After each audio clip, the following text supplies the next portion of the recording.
Salam, jumpa lagi di dalam pelayanan mimbar GKMI Eklesia. Saudara-saudara, kita akan mendengarkan firman Tuhan yang tentunya saya yakin akan berbicara banyak kepada saudara, lebih dari sekedar memberkati saudara, tetapi firman Tuhan itu mengubahkan kehidupan kita.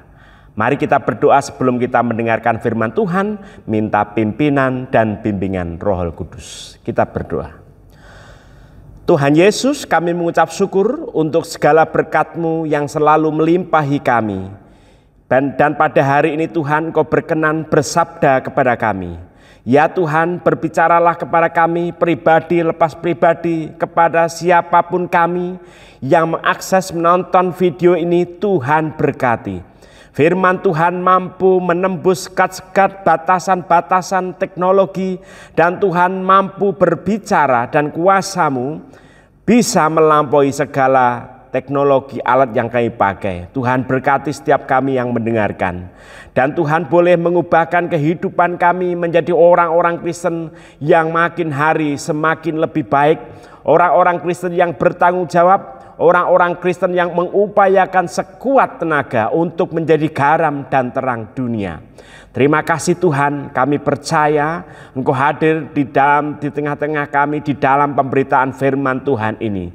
Hanya di dalam nama Tuhan Yesus Kristus, firman yang sudah menjadi manusia ini, kami berdoa dan menyerahkan jam pemberitaan firman Tuhan hari ini. Amin. Saudara-saudara, firman Tuhan pada pagi hari ini saya berikan tema kebaikan Tuhan saat doa tidak dikabulkan. Kebaikan Tuhan saat doa tidak dikabulkan. Teks terambil dari 2 Korintus pasal 12 ayat 7 sampai 10. Demikian firman Tuhan. Dan supaya aku jangan meninggikan diri karena pernyataan-pernyataan yang luar biasa itu, maka aku diberi suatu duri di dalam dagingku, yaitu seorang utusan iblis untuk menggocok aku, supaya aku jangan meninggikan diri. Tentang hal itu, aku sudah 3 kali berseru kepada Tuhan supaya utusan iblis itu mundur daripadaku. Tetapi jawab Tuhan kepadaku, cukuplah kasih karuniaku bagimu, sebab justru dalam kelemahanlah kuasaku menjadi sempurna. Sebab itu terlebih suka aku bermegah atas kelemahanku, supaya kuasa Kristus turun menaungi aku. Karena itu aku senang dan rela di dalam kelemahan, di dalam siksaan, di dalam kesukaran, di dalam penganiayaan dan kesesakan oleh karena Kristus. Sebab jika aku lemah, maka aku kuat. Sampai sedemikian jauh pemberitaan firman Tuhan. Yang berbahagia ialah saudara yang membaca, merenungkan, mendengarkan, terlebih lagi melakukan firman Tuhan di dalam kehidupan setiap hari secara nyata. Haleluya. Saudara, kebaikan Tuhan saat doa tidak dikabulkan. Pada umumnya hampir semua dari antara kita, kalau berdoa pasti mintanya Tuhan itu mengabulkan. Ada doa yang seakan-akan Tuhan menjawab langsung. Sekali berdoa cespleng, dijawab Tuhan. Ada doa yang memerlukan termin atau waktu yang lama untuk dijawab Tuhan. Tetapi ada juga Tuhan itu kadang-kadang saudara tidak menjawab doa kita. Seperti yang terjadi dengan Rasul Paulus. Seorang rasul yang besar sekalipun ternyata punya pengalaman yang pahit tetapi sekaligus luar biasa di dalam kehidupan doanya. Saudara, pengalaman doa seperti apa yang saudara ingin miliki?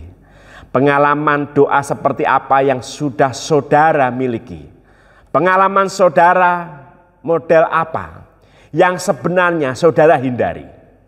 Doa, doa, doa. Itu salah satu pilar iman kita.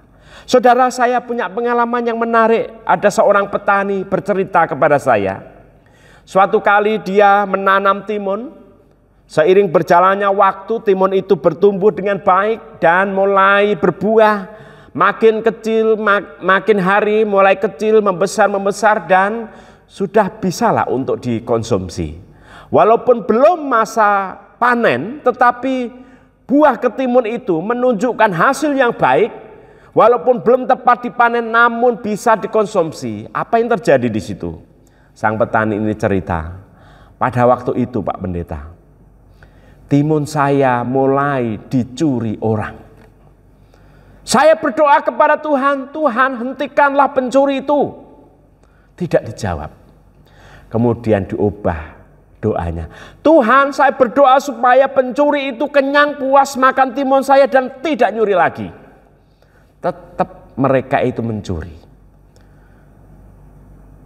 Pernah ada suatu tindakan, ayo kita lawan, tapi hitung-hitung daripada kita mati sia-sia, mempertahankan mentimun, lebih baik tidak perlu melawan. Kalah orang, kalah masa. Saudara-saudara, akhirnya keluarga petani ini memutuskan untuk jangka waktu tertentu, walaupun belum masa raya panen, belum tepat masa panen, tetapi tetap harus dipanen. Panen lebih awal mereka melakukannya. Akhirnya mereka panen lebih awal dengan hati yang menggerutu, hati yang sedikit komplain, penuh tanyangan, mengapa Tuhan kok tidak menjawab doaku. Tetapi saudara-saudara, akhirnya dia panen, ya rugi, ya enggak juga, pas ya enggak juga, tapi adalah untung sedikit begitu. Untuk membuat hiburan, supaya hatinya seneng, ya dia melihat keuntungan, wah itu benar-benar ada, sekalipun sedikit. Misalnya kalau untung itu biasa 3 juta, ya untung 1 juta lah. Atau untung 750, sedikit untungnya. Saudara-saudara, lalu seiring berjalannya waktu, sang petani itu melihat masa raya panen. Dia tidak tahu kenapa sawahnya aja yang dicuri. Tetapi dia lihat ketika masa raya panen itu tiba, semua petani ternyata mereka memanen timun di saat yang bersamaan. Lalu apa yang terjadi? Harga mentimun itu tidak sekedar anjlok. Timun itu tidak laku sama sekali.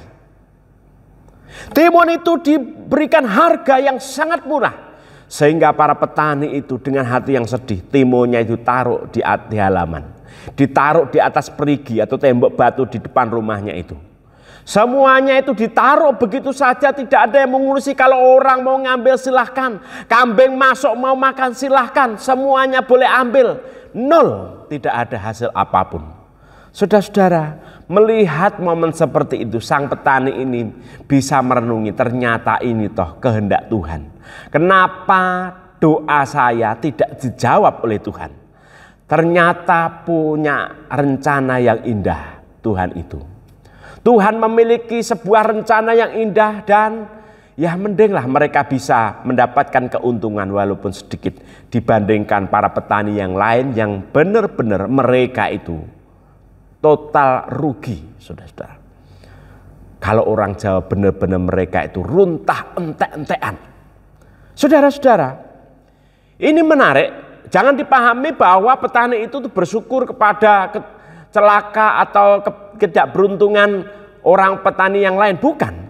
Tetapi ini adalah sebuah penghayatan bagaimana kadang-kadang kita meminta di dalam doa itu tidak sepenuhnya dijawab Tuhan. Rasul Paulus juga mempunyai pengalaman tentang doa, di mana Rasul Paulus itu doanya tidak dijawab Tuhan. Bahkan di sini sudah 3 kali meminta. Saya yakin istilah 3 kali itu tidak sekedar angka, tetapi 3 kali itu menunjukkan sebuah usaha yang terus menerus. Tetapi Tuhan ternyata tidak menjawab doa Rasul Paulus. Dengan demikian, apakah Rasul kecewa? Apakah Paulus itu menggerutu, bersungut-sungut kepada Tuhan, ngambek pelayanan, tidak menjalankan misi, atau lupa terhadap tugas penggembalaan, terlalu fokus kepada doanya yang tidak dijawab, atau memposisikan diri sebagai seorang korban rohani begitu? Oh enggak, saudara. Paulus justru menemukan sesuatu yang lain, yang lebih indah, sekalipun doa itu tidak dijawab. Ada 3 hal yang kita perhatikan di sini, saudara-saudara. Yang pertama, Maksud dan tujuan Tuhan ketika doa orang percaya itu tidak dijawabnya, ada kebaikan Tuhan saat doa tidak dikabulkan. Apa itu? Yang pertama, supaya kita tidak sombong. Saudara, ada ungkapan ya, supaya aku tidak meninggikan diri. Nah, di sini, dan supaya aku jangan meninggikan diri karena penyataan-penyataan yang luar biasa itu. Jelas Tuhan ingin mengajarkan lewat doa yang tidak dijawab itu, Tuhan ingin mengajarkan supaya kita orang Kristen itu tidak sombong. Ada loh orang yang menyombongkan dengan kehidupan doanya yang selalu dijawab Tuhan, selalu cepleng gitu ya. Jarang saya lihat kesaksian-kesaksian yang isinya itu doa tidak dijawab Tuhan. Isinya itu kesaksian doa yang dijawab Tuhan, mendapatkan berkat melimpah, difasilitasi untuk traveling kemana-mana. Oh saudara-saudara, jarang orang yang bersaksi dengan doanya yang tidak dijawab itu. Boleh apa enggak ya? Boleh sih. Doa yang tidak dijawab perlu disaringkan juga sebagai sebuah pergumulan. Dan jemaat bisa mendukung saudara-saudara. Tetapi kadangkala kalau kita tidak bijaksana, doa yang dijawab terus-menerus itu membuat orang itu sombong. Paulus memiliki sejuta alasan untuk sombong. Dia sudah berkorban begitu rupa di dalam pelayanan, di dalam segala kelemahan, celaka, petaka mungkin sudah dilalui oleh Rasul Paulus. Seperti ini bisa untuk dia berbuat sombong. Bisa saja dia menjadi orang yang judgmentalis. Judgmentalis itu apa? Suka menghakimi. Pelayanan gitu aja kok cengeng. Saya loh sudah begini. Saudara-saudara, Paulus tidak. Dia diajar untuk menjadi pribadi seorang rasul yang besar. Justru dia dibentuk sedemikian rupa melalui momen doa yang tidak dijawab itu. Dengan tidak dijawabnya doa itu belum tentu Tuhan itu enggak. Tetapi Tuhan itu mengajarkan dan membentuk sebuah karakter orang Kristen supaya dia itu menjadi orang yang tidak sombong, rendah hati dan selalu bergantung kepada Tuhan. Bukan mengandalkan dirinya sendiri, bukan mengandalkan jaringannya, bukan mengandalkan intelektualnya, bukan mengandalkan kecakapannya, bukan, tetapi dari segala pelayanan yang dilakukan oleh Rasul Paulus, yang menjadi pusat itu adalah Tuhan. Kadang-kadang orang yang berdoa tidak berhikmat sering tergelincir.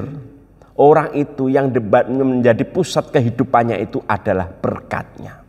Ketika orang itu berdoa, yang menjadi fokus itu berkatnya. Yang membuat sukacita itu adalah berkatnya.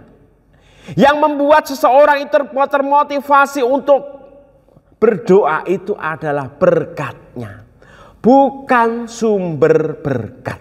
Saudara-saudara, ini bisa melenceng. Oleh karena itu, jangan pernah kecewa kalau doamu tidak dijawab Tuhan. Tuhan ingin membentuk kita menjadi pribadi-pribadi yang terus bergantung kepada Tuhan. Terus berdekat dengan sumber berkat itu. Terus berpegang kepada sabda dan janji-janjinya. Dan melalui kehidupan doa itu, Tuhan dengan caranya membentuk karakter kita.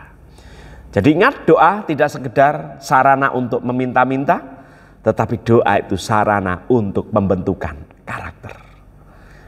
Yang kedua, supaya kita itu mengerti kasih karunia Allah.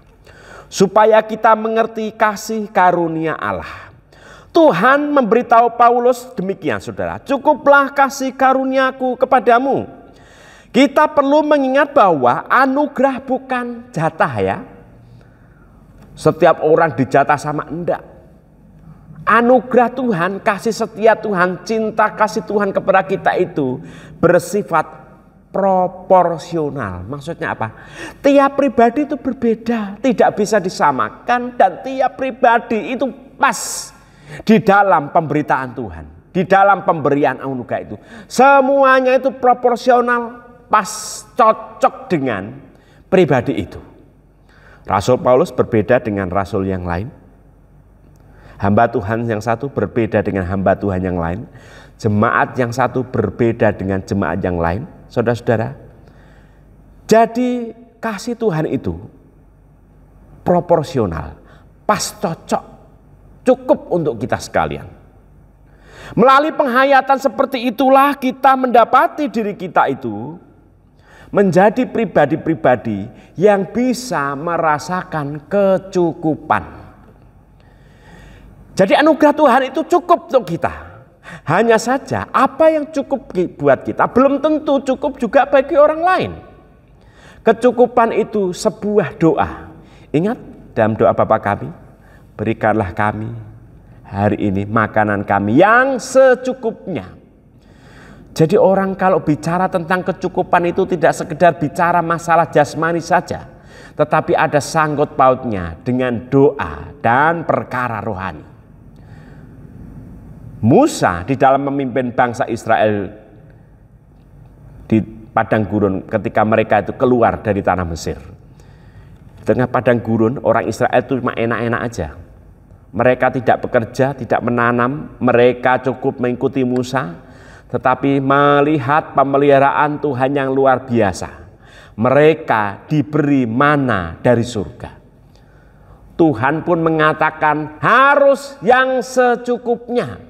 Tidak boleh disimpan, tidak boleh diolah dengan yang lain. Oh enggak, yang cukup. Kalau disimpan besok bisa jadi busuk. Saudara-saudara, begitu juga Rasul Paulus mendapatkan momen bagaimana Tuhan sendiri berbicara kepadanya, ya, bahwa karunia Tuhan itu bagi Paulus itu cukup. Saudara-saudara, mari kita mencukupkan apa yang kita miliki. Kita bersyukur atas segala perkara-perkara rohani yang boleh kita alami bersama dengan Tuhan. Sekali lagi, kita tidak perlu iri dengan yang lain. Janganlah kita itu menjadi pribadi-pribadi yang bisanya itu apa? Compare and complain. Membanding-bandingkan lalu mengeluh. Ini penyakit, saudara-saudara.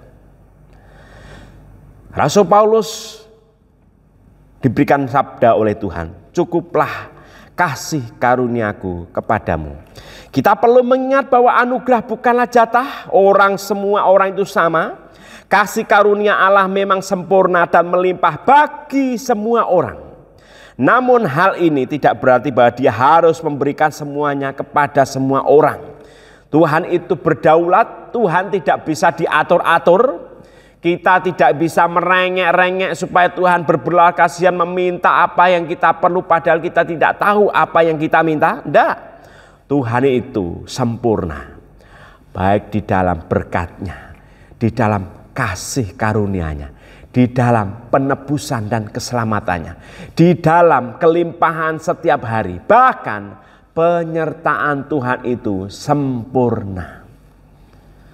Tetapi kadang kan kita bagi Tuhan itu sempurna, tapi buat saya itu belum sempurna. Nah, kita harus perlu belajar. Rasul Paulus di dalam kesakitannya, di dalam kegelisahannya, dia melihat kehendak Tuhan supaya justru Rasul Paulus merasakan kesempurnaan kasih karunia Tuhan. Saudara-saudara, banyak hal yang membuat kita itu meragukan kasih setia Tuhan. Baik itu cita-cita yang tidak tercapai, baik itu masalah-masalah yang ada di dalam kehidupan kita, baik itu kebisingan, kesibukan kita, hiruk pikuk dunia kerja. Saudara-saudara, kadang-kadang orang memikirkan penyertaan Tuhan itu tidak sempurna. Apalagi kalau punya keinginan angan-angan yang tidak tercapai atau doa yang belum dijawab. Kadang kita itu berada dalam sebuah sisi. Lalu kita berkata, ya, penyertaan Tuhan itu belum sempurna. Rasanya enggak cukup penyertaan Tuhan. Tetapi sekali lagi Tuhan Yesus sudah berfirman, bersabda kepada Rasul Paulus dan bersabda kepada kita hari ini. Cukuplah kasih karuniaku bagimu. Saudara-saudara, itulah yang kedua. supaya kita mengerti kasih karunia Allah. Yang ketiga, supaya kita mengalami kuasa Tuhan secara sempurna. Saudara-saudara, tadi berbicara tentang kasih karunia Tuhan yang mencukupkan. Lalu di sini kita juga bicara kuasa Tuhan yang sempurna. Jadi kalau dikatakan kuasaku menjadi sempurna, mungkin sedikit membingungkan ya. Menjadi sempurna itu seolah-olah menyiratkan bahwa sebelumnya kuasa itu tidak sempurna. Mungkin dalam satu sisi pemahaman kita terhadap kesempurnaan kuasa Tuhan itu tidak sempurna. Dalam pemahaman kita ya. Tetapi kita harus percaya bahwa Tuhan itu memiliki kuasa. Dan kuasanya yang dilimpahkan kepada kita itu sempurna. Tidak sekedar excellent, tetapi perfect. Ya, proper and perfect. Ini harus kita pahami ya. Bahwa memang kita memahami kuasa Tuhan yang sempurna itu mungkin tidak pernah sempurna. Hari ini kita memahami kuasa Tuhan begitu luar biasa, kita mensyukuri. Belum tentu pada waktu-waktu yang akan datang kita memiliki pemahaman yang sama terhadap kuasa Allah itu. Walaupun begitu, saudara-saudara, kita tidak boleh berhenti di situ. Saya kira boleh kita itu menalar kuasa Tuhan, boleh. Tetapi kita tidak boleh berhenti di dalam menalar kuasa Tuhan. Yuk kita menalar kuasa Tuhan. Kita mengenal kuasa Tuhan. Dan kita merasakan kuasa Tuhan. Dan kita itu sekaligus mengandalkan kuasa Tuhan. Disitulah menurut saya itu sebuah kesimpulan. Lalu kita itu bisa mengatakan kuasa Tuhan itu menjadi sempurna di dalam kehidupan kita. Kuasa Tuhan terhadap kita itu tidak pernah menjadi sempurna apabila kita itu mengabaikan kuasa Tuhan. Kuasa Tuhan itu tidak pernah membentuk, bertumbuh menjadi sempurna di dalam hidup kita kalau kita itu hanya berada di dalam pikiran merenungkan kuasa Tuhan, tidak pernah melakukan secara real. Jadi kita belajar tentang kuasa Tuhan, mengalami kuasa Tuhan melalui apa? Mengalami kuasa Tuhan melalui tindakan-tindakan yang nyata. Hidup sehari-hari itu juga pengalaman spiritual, saudara-saudara ya. Kita mengasihi, kita mengampuni, kita mendamaikan ya. Kita benar-benar menahan emosi, mengontrol diri, menguasai diri dengan sedemikian rupa. Itu juga bagian dari pengalaman-pengalaman rohani yang melibatkan kuasa Tuhan. Disitulah kita itu merasakan kuasa Tuhan itu sempurna. Dan namanya sempurna itu saudara-saudara, itu adalah karya Tuhan. Manusia sekuat tenaga yang dia lakukan untuk menyempurnakan diri tidak pernah berada dalam titik perfect. Manusia dengan segala upaya yang dia lakukan, entah perbuatan baik apapun, tidak pernah menemukan sebuah posisi di mana orang itu menjadi perfect. Yang perfect itu terjadi dan mungkin terjadi karena campur tangan Tuhan. Kuasa Tuhanlah itu yang menjadikan kita itu sempurna. Bukan usaha kita. Kita memang melakukan segala usaha kita, betul. Tetapi kita tidak boleh memisahkan kuasa Tuhan. Saudara-saudara, tentunya ini sebuah penghiburan bagi Rasul Paulus ketika Tuhan berkata ya bahwa kuasaku menjadi sempurna. Maka Rasul Paulus dengan bangga mengatakan, saudara-saudara, sebab itu terlebih suka aku bermegah atas kelemahanku supaya kuasa Kristus turun menaungi aku. Saudara-saudara, di saat kita itu angkat tangan, kita merasa lemah, kita merasa terpuruk, kita merasakan hancur, kita tidak merasakan tidak bisa apa-apa. Kita berada di dalam titik nol. Hidup kita itu berasa di dalam titik paling rendah di dalam kehidupan ini. Tapi justru itulah saudara, di dalam titik yang paling rendah itu, kadang-kadang disitulah kita itu merasa paling dekat dengan Tuhan. Kalau kita itu terus-menerus angkat tangan, disitulah kita mempersilahkan Tuhan itu turun tangan. Ketika kita itu hopeless, Tuhan itu memberikan pengharapan. Saudara-saudara, firman Tuhan ini benar-benar menguatkan kita sekalian. Kiranya saudara diberkati melalui firman Tuhan ini. Jadi ingat, kalau doa saudara tidak jawab, yakinlah ada kebaikan Tuhan saat doa tidak dikabulkan. Yaitu apa? Supaya kita itu tetap rendah hati, supaya kita makin mengerti kasih karunia Allah, dan kita bisa mengalami kuasa Tuhan secara sempurna. Tuhan Yesus memberkati. Amin.